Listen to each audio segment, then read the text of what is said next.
यह है दुनिया का सबसे खतरनाक और पावरफुल पॉइंट। 30 मील की इस छोटी सी जगह को कंट्रोल करने का मतलब है पूरी दुनिया पे राज करना, और इसे ब्लॉक करने का मतलब है पूरी दुनिया को तबाह कर देना। इस पॉइंट को कहते हैं स्ट्रेट ऑफ हॉर्मुज। स्ट्रेट्स असल में समुद्र के ऐसे पतले हिस्से होते हैं जो दो बड़े समुद्रों को जोड़ने का काम करते हैं। अब ऐसी क्या खसूसियात हैं इस 30 मील की छोटी सी जगह में जो इसे इतना पावरफुल और इम्पोर्टेंट बनाता है? हमारी जमीन के 70% हिस्से पे समंदर हैं और इन्हीं समुद्रों के जरिए दुनिया की 80% ट्रेड होती है। किसी भी वक्त तकरीबन 50,000 समुद्री जहाज इन समुद्रों को क्रॉस कर रहे होते हैं, लेकिन बदकिस्मती से इन समुद्रों से गुजरना कोई आसान काम नहीं। कुदरती जोग्राफिया की वजह से इन समुद्रों में ऐसे स्ट्रेट या चोक पॉइंट्स बने हुए हैं जो अगर किसी भी वजह से ब्लॉक हो जाएं तो पूरी दुनिया की इकोनॉमी हिल के रह जाएगी।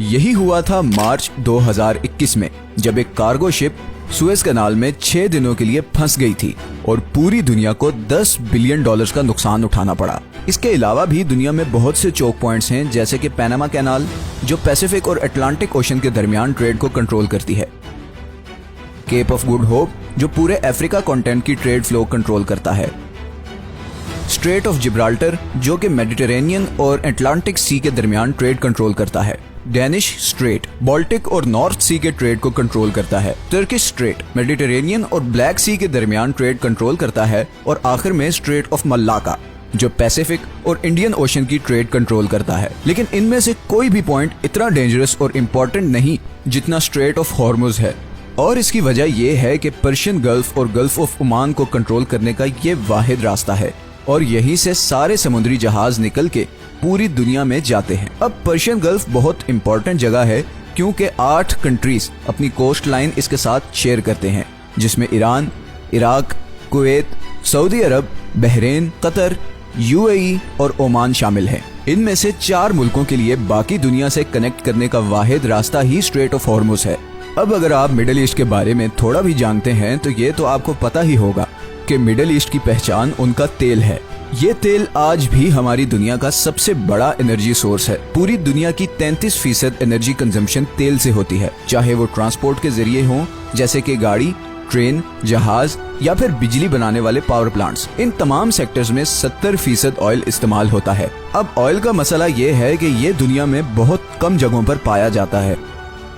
इस सर्कल में मौजूद इन तमाम 8 कंट्रीज के पास कुल मिलाकर दुनिया के 50% ऑयल रिजर्व्स हैं। मतलब पूरी दुनिया का आधा तेल इन 8 कंट्रीज के पास है। और बात सिर्फ यहाँ खत्म नहीं होती, बल्कि दुनिया के 40% नेचुरल गैस रिजर्व्स भी इसी सर्कल में मौजूद देशों के पास हैं। अब नेचुरल गैस तेल और कोयले के बाद दुनिया का तीसरा सबसे बड़ा एनर्जी सोर्स है। ब्रिटिश पेट्रोलियम के मुताबिक ईरान के पास दुनिया में सबसे ज्यादा गैस के रिजर्व्स हैं। तो हम ये कह सकते हैं कि पूरे पर्शियन गल्फ में तेल और नेचुरल गैस के इतने ज्यादा जखायर हैं जितने शायद हमारे पूरे प्लेनेट पे कहीं नहीं, और इसीलिए पूरी दुनिया के 15% एनर्जी सप्लाई इसी पर्शियन गल्फ में मौजूद कंट्रीज से आती है। और फिलहाल इस सप्लाई लाइन का पूरी दुनिया के पास कोई और ऑल्टरनेटिव भी नहीं। लेकिन इस 30 मील के एरिया से गुजर के जाना इतना भी आसान नहीं। सबसे पहले यहाँ पे 8 ऐसे आइलैंड्स हैं जिन्हें हर समुद्री जहाज को अवॉइड करना पड़ता है, और ये 8 में से 7 आइलैंड्स ईरान के कंट्रोल में हैं। इन 3 आइलैंड्स को यूएई कंट्रोल करना चाहता था, मगर 1970 में ईरानियन मिलिट्री ने इन पर भी कब्जा कर लिया, तो इस सारे एरिया पे तकरीबन ईरान का ही कंट्रोल है। दूसरा, ये जो रेड हाईलाइटेड एरियाज आप देख रहे हैं, यहाँ पर समुंदर बहुत गहरा है और ऑयल टैंकर्स के लिए यहाँ से गुजरना तकरीबन नामुमकिन है। इतनी मुश्किलात के बाद पर्शियन गल्फ से निकलने वाला मेजॉरिटी तेल ईस्ट एशिया की तरफ जाता है, जिसमें से 76% तो सिर्फ इन 5 कंट्रीज के पास जाता है। सबसे पहले आता है चाइना। चाइना दुनिया की दूसरी सबसे बड़ी इकोनॉमी है और दुनिया में सबसे ज्यादा पेट्रोलियम इंपोर्ट करने वाला मुल्क है। चाइना की टोटल पेट्रोलियम इंपोर्ट का तकरीबन 45% इसी स्ट्रेट ऑफ हॉर्मुज से गुजरकर आता है। जापान दुनिया की तीसरी सबसे बड़ी इकोनॉमी है जिसे अपनी 100% एनर्जी इंपोर्ट करनी पड़ती है, और इस 100% इंपोर्टेड एनर्जी सप्लाई में से तकरीबन 80% इसी 30 मील के चोक पॉइंट से गुजर कर आती है। India world's 6th largest economy भी अपना 70% ऑयल और 50% गैस इन्हीं पर्शियन गल्फ कंट्री से इंपोर्ट करता है, और वो भी इसी रास्ते से।